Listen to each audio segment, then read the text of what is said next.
እስክንድር ሙልጌታ ይባላል። የከተማ ግብርና ኤክስፐርት እና በአግሮኖሚስት ተመረኩ ባለሙያ ሲሆን ለተከታታይ 15 ዓመታት በተለያዩ የአፍሪካ ሀገራት በግብርና ዙሪያ ስሰራ የነበርኩ ኤክስፐርት ነኝ።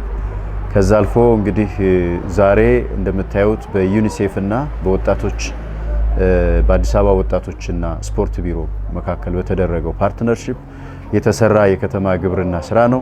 እንደምታያቸው ከ1000 በላይ ዶሮዎች አስገብተናል።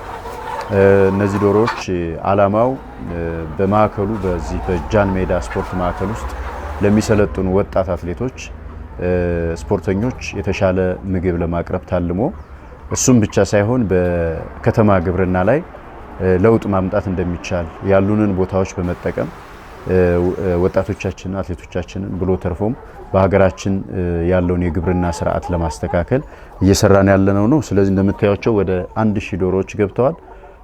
የእንቁላል ምርት እየጠበቅን ያለነው አልፋልፋም እንደዚሁ አለ እና አትክልትም እንደዚሁ ተተክሏል። እንደምታዩ እንደሚታወቀ ነው። ንቦችም አሉን። ስለዚህ ኢንተግሬትድ የሆነ ወይም ደግሞ የተቀናጀ የከተማ ግብርና ስራ እየተሰራ ያለ ማዕከል ነው። ማዕከሉ እንግዲህ በዋናነት በአዲስ አበባ ወጣቶችና ስፖርት ቢሮ የሚመራ ሲሆን ይሄንን ድጋፍ ያደረገልን ዩኒሴፍ ኢትዮጵያ ነው። ስለዚህ ይሄንን ስራ በዋናነት የምመራው እኔ ነኝ። ስለዚህ የተሻለ የምግብ ዋስትና ለሀገራችን በሚል ሀሳብ ወጣቶቻችንን ብሎም የስራ እድል በመፍጠር ይህንን የከተማ ግብርና ስራ እየሰራን ነው ያለነው።